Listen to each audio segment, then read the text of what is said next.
Planned a romantic surprise for my wife's birthday, candlelit dinner, roses, a diamond necklace.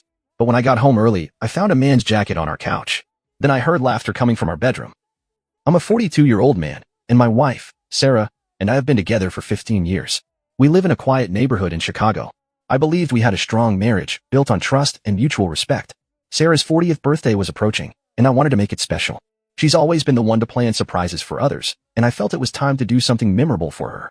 I decided on a romantic evening at home, a candlelit dinner, her favorite roses, and a diamond necklace I knew she'd love. I took the day off work to prepare. I told Sarah I had meetings all day and wouldn't be home until late, hoping to keep the surprise. That morning, I cleaned the house thoroughly.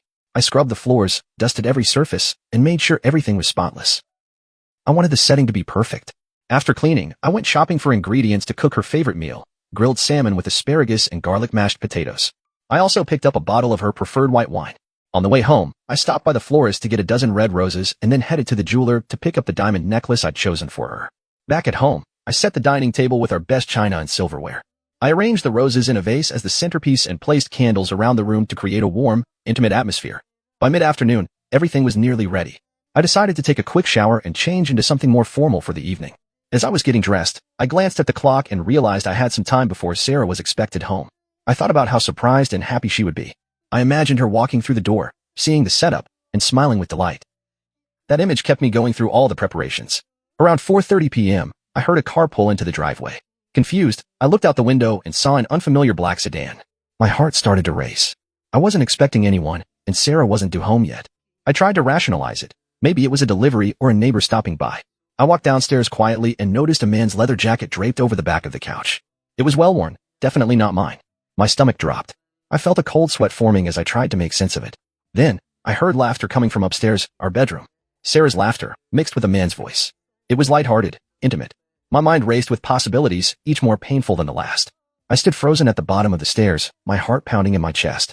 I wanted to burst into the room, to confront them, but I was paralyzed by fear and disbelief. I took a deep breath, trying to steady myself, and decided to gather evidence before reacting. Quietly, I pulled out my phone and began recording a video as I ascended the stairs. My hands trembled, and I could barely keep the camera steady. The closer I got to the bedroom, the clearer their voices became.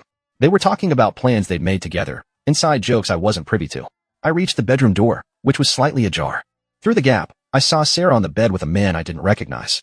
They were sitting close, facing each other, their hands intertwined. The intimacy between them was undeniable. I felt a surge of anger and pain but forced myself to remain calm.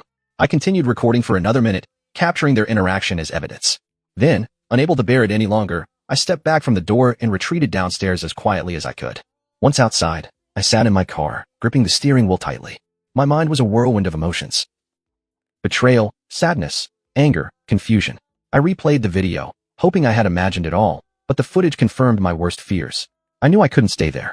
I started the car and drove aimlessly around the city, trying to process what I'd just witnessed. Memories of our life together flooded my mind. Our wedding day, vacations, the way she used to look at me. I couldn't reconcile those memories with what I'd just seen. After a few hours, I parked near a small park we used to visit. I sat on a bench, staring into the distance, feeling numb. I wanted answers, but I wasn't sure I was ready to face them. As night fell, I decided to return home. I needed to confront Sarah, to hear her side, even though I doubted any explanation could justify her actions. When I pulled into the driveway, the black sedan was gone. I took a deep breath, trying to summon the courage to go inside. I entered the house to find Sarah in the kitchen, casually preparing dinner as if nothing had happened. She looked up and smiled. "You're home early. I thought you had meetings all day," she said cheerfully. I couldn't believe her nonchalance. I felt a surge of anger but tried to keep my voice steady. "We need to talk," I said firmly. Her smile faded, replaced by a look of concern. "What's wrong?" she asked, setting down the knife she was using to chop vegetables. I took a deep breath, feeling the weight of the moment. "I came home early today," I began, watching her reaction closely. She nodded slowly. "Okay." I saw a car in the driveway, a black sedan, and a man's jacket on the couch, I continued, my voice trembling. Sarah's eyes widened slightly, and she glanced away. "I can explain," she started. I held up my hand to stop her. "I also heard laughter coming from our bedroom," I said, my voice breaking. "I saw you with him." Tears welled up in her eyes, and she covered her mouth with her hand. "Oh my God," she whispered. "I'm so sorry. Who is he?" I demanded, my anger bubbling to the surface. She hesitated, then replied, "His name is Mark. He's a colleague from work." "How long has this been going on?" I asked, dreading the answer. "About 3 months," she admitted, tears streaming down her face. I felt like I'd been punched in the gut. "Why, Sarah?" Why would you do this to us? She sobbed, struggling to find words. I felt lonely. You've been so busy with work, and I needed someone to talk to. It just happened. I couldn't believe what I was hearing. So your solution was to betray me? In our own home? I never meant to hurt you, she cried. I was going to end it. I swear. I shook my head, feeling a mix of anger and sorrow. I don't know if I can ever trust you again. Please, she pleaded. Let's go to counseling. We can work through this. I looked at her, the woman I had loved for so many years, now a stranger to me. I need time to think, I said, turning away. I packed a bag and left that night, seeking refuge at a friend's house. The days that followed were a blur of pain and confusion. Sarah called and texted constantly, begging for forgiveness, but I couldn't bring myself. I couldn't eat, couldn't sleep. I kept seeing that jacket, the one on our couch, like it belonged there.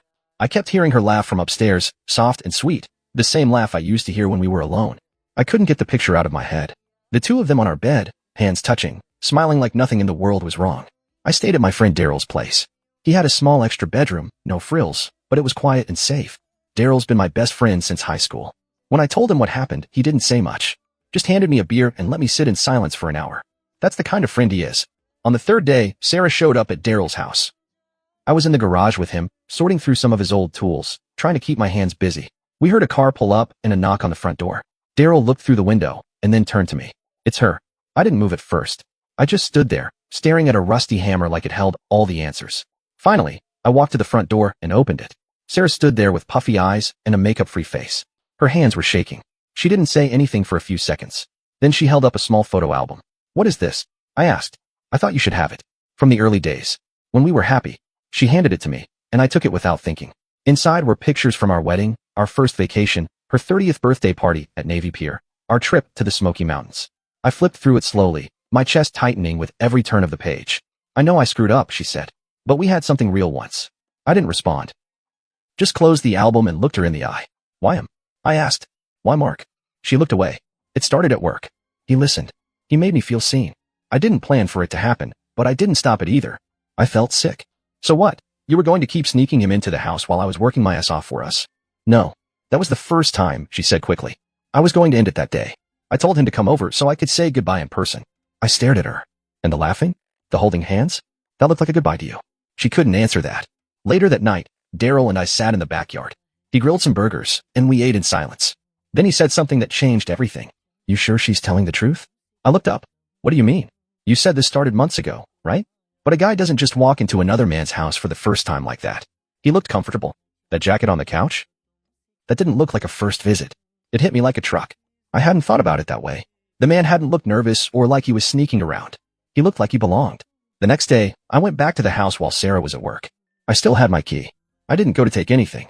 I went to look for proof. I checked drawers, cabinets, closets. I found little things that didn't sit right. A receipt for dinner for two at a restaurant I'd never heard of, dated for a night I remembered Sarah saying she had a work meeting. A movie ticket stub inside one of her boots. A toothbrush in the guest bathroom I hadn't seen before. A man's body wash in the shower, hidden behind her shampoo bottles. I took pictures of everything. Sent them to myself. I needed a clear mind before I confronted her again. That night, she texted me again. Said she missed me. Said she was ready to fight for us. Said she had something to tell me. So we met at a diner near Wicker Park.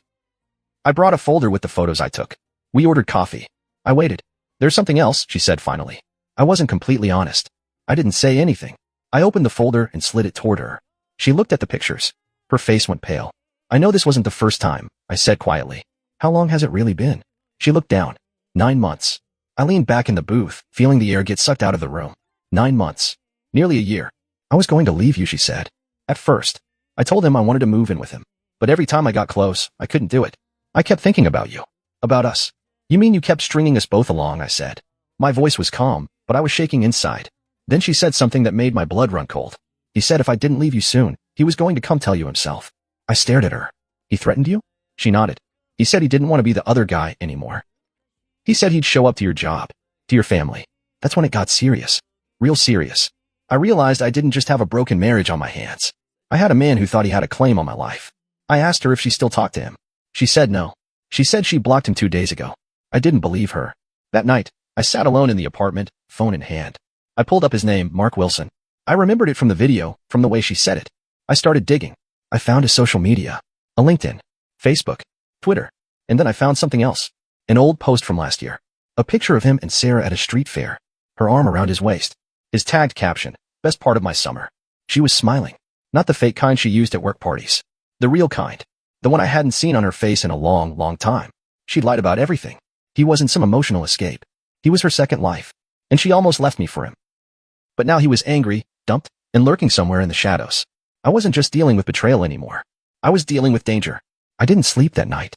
Every time I closed my eyes, I saw that picture, Sarah smiling with him like he was her world, not me. I kept thinking about what she said, that he threatened to tell me everything. But something didn't add up. If she was done with him, why hadn't she deleted those pictures? Why were they still up on his Facebook? She had to have known I could find them. And that street fair was in July. She told me it started 3 months ago. But that picture was from 9 months ago, just like she admitted. That's when I made a decision. I messaged him. I didn't say who I was. Just created a fake account and said, "Hey, what happened between you and Sarah?" She told me you guys were serious. He replied within an hour. "Oh, so now she's talking about me again? Figures." She said she cut me off, but she always comes back. I stared at the screen. Then he followed up with something that chilled me. She promised she was leaving him. Said it was just a matter of time. But I guess she lied to me too. Typical Sarah. She used both of us. Used. That word bounced around in my head. Then came the final twist in his message, and I hope her little secret's still a secret. She'll have to deal with that one on her own. I didn't reply. I just sat there, reading those lines over and over. What secret? The next morning, I went back to the house. Sarah was there, getting ready for work. She looked surprised to see me, but let me in. I found the photos, I said. Her face went pale again. "Mark still has them up," I continued. And I talked to him. Her shoulders slumped. "Why would you do that?" "Because I needed to know what else you've been hiding." She opened her mouth to speak, but didn't. She sat down at the edge of the couch and rubbed her temples. I leaned against the wall. "He said you had a secret." Silence. Then she looked up, tears already forming. "I'm late," she whispered. "What?" "I'm late. Over a month." My knees nearly gave out. "You think it's his?" I asked. My voice was cracking, shaking. "I don't know," she said. "I haven't taken a test." I sat down. My vision blurred. "There's more," she added. I looked at her. "Waiting. Last week, I went to a clinic." My breath caught. She looked at me, her eyes red. "I'm pregnant. I didn't want to tell you because I didn't know what to do. I didn't want to believe it myself." I stood up again, pacing now. "You don't know who the father is?" She shook her head. "It could be either of you." I couldn't process it. All this time, I thought the worst had already happened. But it wasn't just about the affair anymore. There was a child that might be mine. Or his. And if it was his? What then? What the hell do I do then? I left the house without another word. I couldn't even look at her. Outside, I sat in my car with the engine running and thought about how everything in my life had come undone in less than 2 weeks. First the betrayal, then the lies, then the threat. Now a possible child with another man. And still, somehow, I felt like there was more I didn't know. Because the way Mark had messaged me, the anger in his words, it wasn't just about being dumped. It felt like revenge was coming. And not just against her. Against both of us. I couldn't eat. Couldn't think. Couldn't even look in a mirror without wondering how I didn't see this coming. A pregnancy. Possibly not mine. Sarah's betrayal was already a wound that wouldn't stop bleeding, but now it was something else entirely. It wasn't just a betrayal of our love. It was a betrayal of the future we planned. I didn't talk to her for 4 days after she told me. I needed space. I needed answers. I scheduled a paternity test. Quietly. I didn't tell her. I couldn't trust her, not anymore. But Mark wasn't staying quiet. On a rainy Thursday afternoon, he showed up at her job. Not mine, hers. She works at a financial consulting firm in downtown Chicago. Sleek glass office, polished lobbies, lots of suits and handshakes. She's worked there for years. And Mark, being the genius he is, stormed in during their weekly client meeting. He wasn't yelling. No, he was worse. Calm. Dead calm. He walked right up to her in the glass-walled meeting room, in front of her boss, coworkers, and 2 clients. Looked her dead in the eye. "So this is what betrayal looks like," he said, loud enough that everyone heard it. Sarah froze. Her coworkers all turned to look. One of the clients muttered, "Is this a joke?" Mark pulled something out of his pocket. A photo. One I hadn't seen yet. It was of them, lying in bed, her head on his chest. She was smiling. The timestamp in the corner said 11:48 a.m. On a Tuesday. "While you were working from home, huh?" he said. "You promised you were leaving him. You said we had a future." Her boss stood up, tried to pull Mark out of the room, but it was too late. The damage was done. Her professional world crashed in 10 seconds flat. That night, she called me. Not crying. Screaming. "How could you tell him where I work?" she demanded. "I didn't," I said. "I never even spoke his name to him. You think I'm the one who put you in that mess?" Silence. "Mark is spiraling," I said. "You let him into our life, and now he's tearing it apart." She didn't say anything else. Just hung up. The next day, she came to see me. Not at Daryl's, but at a coffee shop near the apartment I'd been staying in. She looked rough. Hair in a bun. No makeup. Dark circles under her eyes. She sat across from me, pulled out an envelope, and slid it across the table. I took the paternity test. "It's yours," she said. I opened it slowly. Read it. She wasn't lying. Relief hit me, but it didn't feel good. I can't do this, I said quietly. Tears welled up in her eyes. Please, please don't give up on us. I know I destroyed everything, but we can fix it. I shook my head. We can't fix what you killed. You didn't just cheat on me. You brought a man into our home. You risked our safety, our peace. You lied for months. You made me feel crazy when I asked questions. And even after all that, you didn't stop. You waited until everything exploded before telling the truth. She sobbed, full body sobs that made people around us turn and stare. You think I haven't paid for it? She cried. I lost everything. My job, my reputation, my friends, everyone's turned their back on me. You didn't just lose those things, I said. You threw them away. She couldn't speak. Her mouth opened and closed, but nothing came out. I stood up, dropped a few bills on the table for the coffee, and turned to leave. Wait, she said. Don't you even want to try? I turned back, looked her in the eyes. I did try. For 15 years. And then I walked out. In the weeks that followed, I felt like I was floating. Like I wasn't really in my body. People at work noticed. I started going through the motions, emails, meetings, reports, but my heart wasn't in any of it.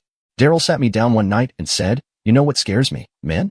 Not that she cheated, but that she made you think it was your fault. That's the real mind game. He was right. I'd started doubting myself, wondering if maybe I hadn't paid her enough attention, if I worked too much, if I had changed and didn't realize it. But no, we all have faults. None of them give someone permission to lie and betray like that. Mark tried texting me once. Just one word. Sorry. I blocked him immediately. Sarah stopped trying after that day in the coffee shop. I think she finally got it. The baby is due in 6 months. I'm preparing for that. Quietly. Alone. I'll be there for the kid. I'll do what's right. But I'm done with her. Betrayal doesn't just come with tears and broken hearts. Sometimes it comes with clarity. I'm still hurting. I'm still healing. But I'm not lost. I know who I am now. And I know what I won't accept ever again. I'm a father-to-be. Not a husband anymore. That chapter's closed.